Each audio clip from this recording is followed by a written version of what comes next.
In the movie A Private Life, Jodie Foster speaks French like a native, and it's not just a few lines either. It's an entire French movie, and she's the star. J'ai pensé à quelque chose, Kevin, et je veux que tu le prennes au sérieux. Vous pensez que je suis responsable de la mort de votre mère? Now, as someone who's learned 8 languages myself, I can tell you that level of fluency doesn't just magically appear, especially when you didn't grow up in France, your family isn't French, and you've barely even lived there. So how does an American end up sounding like that? Well, it turns out 5 very specific things happened that made Jodie this good at French. And the best part, none of them require you to be a Hollywood star. So in this video, I'm going to break down what those 5 things actually were and how you can steal them so that you can get fluent too, even if you're a complete beginner. And guess what? It works for any language. But first, that clip you just watched, well, it almost never happened. So here's the thing, most actors who speak another language, they just get tossed a couple of foreign lines in a movie, they practice it a bunch of times, nail it in about 17 takes, and then everyone claps like they've just solved world peace. Sacre bleu, ooh la la. Well, Jodie Foster did something that took serious guts, something she spent years being too scared to try. Your French is so good. Yeah. But you...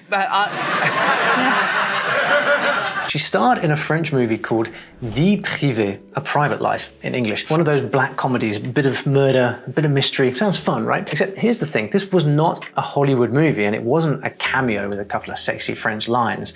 No, she was the lead and the entire script was in French and she had to talk, like, a lot. J'ai trouvé des choses compromettantes chez lui dont il se débarrassait. Tu fais ses poubelles? C'est mon boulot. She sounds pretty good, right? But here's a question. Why not just use a French actress? There are lots of them after all. Well, here's what makes this story so fascinating. You see, French directors had actually wanted Jodie Foster to be their superstar for years, for decades actually.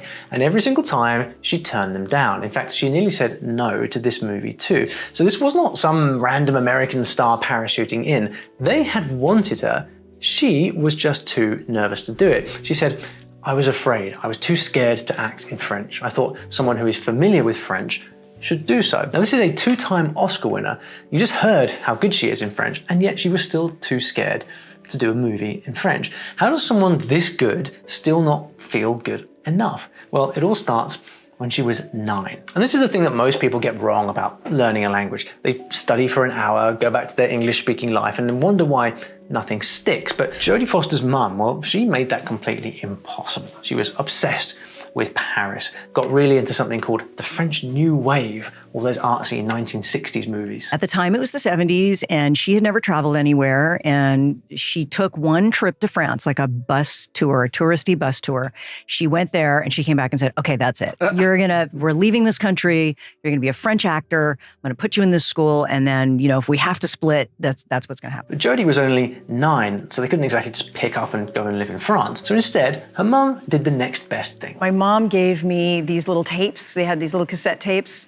Berlitz? Yeah, exactly. I did those, yeah. And, you know, you'd say something like, my car is red or whatever. So I listened to those tapes and then she made me order for her, made me do everything actually. Even on holiday, English was not the default. But that was just Paris. When they got back to the US, Mum wasn't letting go of her new French child. Oh no, she dropped Jodie off at a French immersion school in Los Angeles, the famous Lycée Français. Now, this isn't just some after-school club where you learn to say bonjour and eat croissants on a Friday. It's a full-blown French school, strict, academic, maths, science, geography, every subject, every day in French for 12 years. So she put me in the school. I cried for, you know, probably 6 or 7 months because it was horrible. I didn't understand anything. And I was doing math and science and history and geography and French. And then finally, I did. Can you imagine? Your mates are all down the road at a normal school and you're doing long division in a language you couldn't even speak when you walked in. And the outrageous part? Her mum didn't speak a word of French either. Couldn't help with homework, couldn't check her tests, had absolutely no clue what her daughter was doing all day. My mother chose for me very young because I was in a public school and I was a little bit ahead of the classes and I had always had an ear for languages. There was no escape hatch. If Jodie wanted to survive, she had to think in French. And she didn't just survive, she graduated as a valedictorian and gave her entire graduation speech in French. Now, obviously, you don't need a private French school in order to do this. What you need to do is simply kill your escape hatch for 30 minutes a day. And if you want to do that with French specifically, I've made that about as easy as it gets. It's called fast track French. See, here's the problem that most people run into. They study French for months, and as soon as they actually start talking to a real French person, they freeze up. Why? Because textbook French and real French,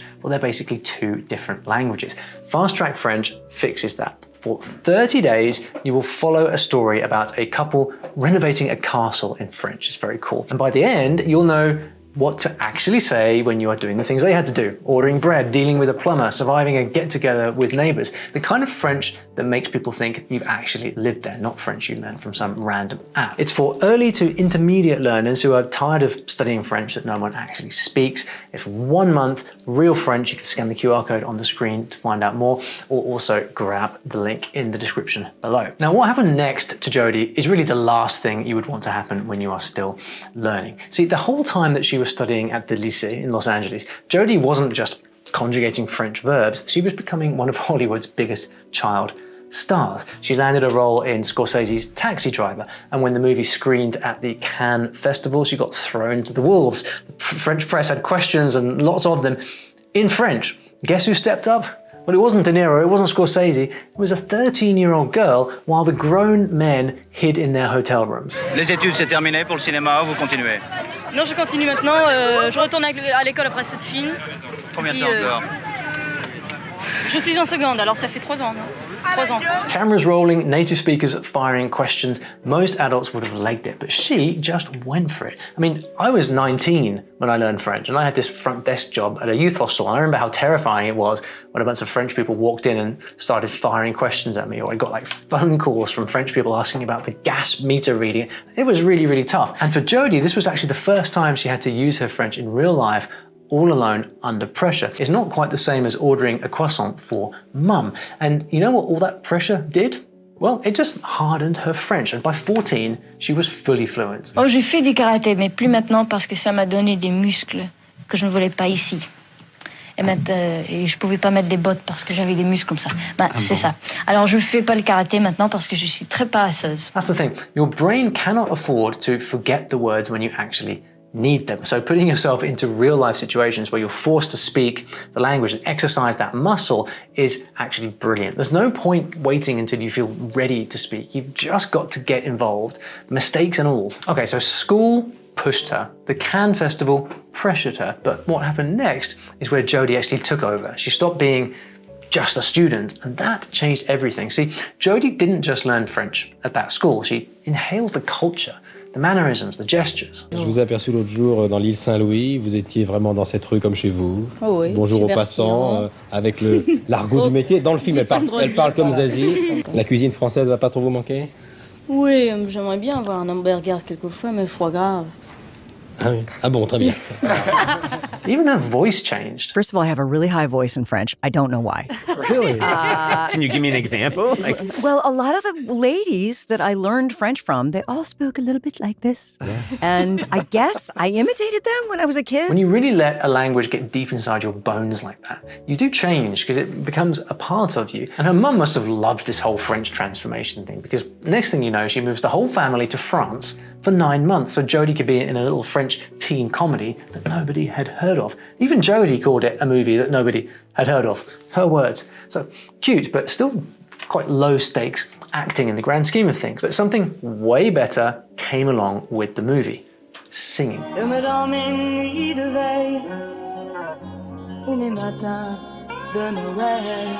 Jodie got to record songs for the soundtrack, in French, of course. And in case you're wondering whose brilliant idea that was, yeah, of course it was her mother's. Next thing you know, a huge French singing star asked Jodie to do a rather weird duet. And once again, Jodie just went for it.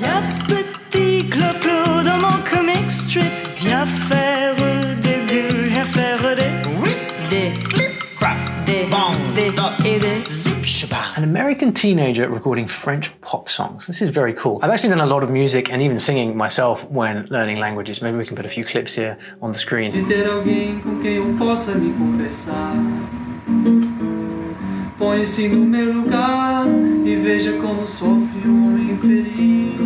As you can tell, not exactly a Jodie Foster. But what I can tell you is that music and singing does something that textbooks and formal study can't. It forces you out of your head and into the real kind of living emotion of the language, if you like. There's no time to think about grammar or anything. You just feel it. You learn the music, you perform it, it comes through you. And oddly enough, that actually is what makes a lot of the language stick, especially weird vocabulary and expressions that you learn and repeat dozens of times. When you connect the language to something that you love, whether that's cooking, salsa, football, yoga, poetry, or singing, it just gets easy to practice using it. Just look forward to always doing that one special thing that you love in your new language. And if you do that for long enough, you start to notice something slightly strange happening. Oh yeah, I'm a totally different person in French. So I have quite a confident way about me in English, and in French, I'm just a total vulnerable person. Very unsure of myself, and I wouldn't say screechy, but definitely a little bit higher voiced. Yeah, I have a totally different personality. I have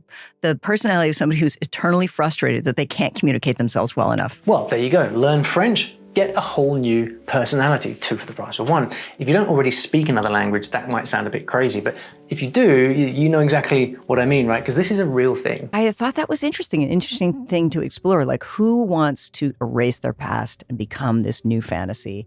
And what happens when you do that? When I speak French or any other language, I'm a different version of myself too. I'm more expressive in some languages, maybe a touch more dramatic in others. I'm kind of a warmer, happier person in certain languages. Looking at you, Brazilian, Portuguese, and I've heard this from thousands of language learners. Your personality really does change once you get to a certain level of proficiency, of course. And it's not pretending, it's just that different languages pull out different sides of you, which can actually be really fun to tap into. Suddenly they're wearing a beret and their house is right on one of those lovely parks, and they start telling you they're on vacation and that they can't do things. And Jodie said something interesting that I can't stop thinking about. She said, there was a whole part of me. Mum, you will not know this part of me. And that was wonderful. I had something that my mum couldn't take. I'm not quite sure about the nuance there, but just think about that. At 9 years old, she's built herself this secret identity, an entire half of her personality that existed only in French. Her American friends had no idea. Her own mum couldn't get inside. It was completely hers. And like you heard in that clip, French Jodie, she's softer, more anxious, more vulnerable, like she's standing on slightly thinner ice. But hold on, don't go thinking that that's a bad thing, because there's something sneakily brilliant here. You see, French Jodie, the nervous one, also tries things that she would never try in English because she loves the adrenaline rush that she gets from the fear. Isn't that awesome? I really like that. It just goes to show that thing of feeling wobbly in another language is not a weakness, it's a superpower. This one is the difference between people who used to speak a bit of French and people who actually kept it, because a language doesn't just sit there politely waiting for you. If you ignore it long enough, it will run off. And after she left her French high school, Jodie went back to a very English-speaking life in Hollywood. There was no immersive life in Paris. How on earth would she keep up the French? Well, she found a rather brilliant trick. She started dubbing herself in the French versions of her own movies. Silence of the Lambs, Taxi Driver, Panic Room, all of them. Just picture it, she's watching every scene in English and then saying it in French. Same emotion, different language. Year after year, movie after movie. In America, not France. And you know what? Like, that's a move that anyone can steal. Don't believe me? Well, listen, you don't need to move countries. Just attach the language you're learning right now to a major part of your life. Jodie wove French into the thing that she was already doing every day, her work. And you can do the same. It's not about intensity. You just need to find creative ways to use the language on repeat, whether that's journaling in the morning, listening to news when you're on the treadmill, playing stories in the car on your commute to work, Spanish, Swedish, Korean, it doesn't matter. Whatever you're already doing every day, find parts of it that you could do in your target language. Me, I don't really have any French friends near me anywhere at all. So I tend to listen to podcasts. Sometimes I watch some of these interesting French debates on TV, things that I find interesting, and particularly things that I find interesting in the language, because I don't know about you, but I find certain types of content interesting in certain languages and not in others. It's kind of weird. But Jodie's story is not done yet, because keeping French alive is one thing. What she did next took a completely different kind of courage. See, all these years, the singing, dubbing, speeches, hosting an entire award show on French TV, she was keeping the flame alive for sure, but it was all quite safe, because in all those years, she'd never once done a proper French movie. Directors kept calling, but every single time her brain was like, this entire French crew watching, and I have to say words like écureuil, yeah, but no. That kind of thing makes you more vulnerable and exposed than you've ever been in English, and that is why she kept saying no. And then, at age 62, she said yes. She hadn't spoken French properly for years, so she flew to Paris 3 weeks before filming and gave herself one rule. No English, not a word, not on the phone, not even in her head. For 3 weeks straight, it was French or nothing. Cafes, dinners, random conversations. She said that she needed her tongue to get used to it again. Mais c'était un défi pour moi, c'était tout ce que je voulais, c'était de faire un film français, un vrai film français avec un grand metteur en scène d'auteur. Et puis en même temps, le cinéma, c'est les mêmes gars dans les mêmes jeans, c'est une grande famille globale en fait. Alors c'est pas tellement différent de travailler en France que c'est de travailler n'importe où. Fast forward now to when they eventually watched the movie premiere at the Cannes Festival.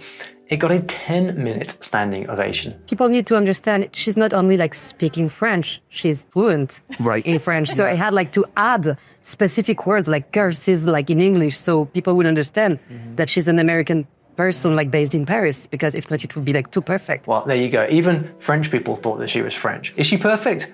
No. Still gets nervous, can't even say some French words. C'est quelque chose comme le mot écureuil. C'est vachement difficile. Écureuil. Non, mais c'est impossible. Pour les Américains, c'est impossible. But you know what? She doesn't need to say squirrel in French because she's already doing the 5 things that make a language actually stick. Cut off the English, use it before you're ready, tie it to something you love, let yourself be a different person and build it into your everyday life. Do those 5 things and the squirrels will sort themselves out. But speaking of actresses who threw themselves into a new language, you need to listen to what these 13 actresses did and how they did it, like the one who learned Italian completely from scratch just to land a new movie role. That next story, right here in this next video. Go and check that out.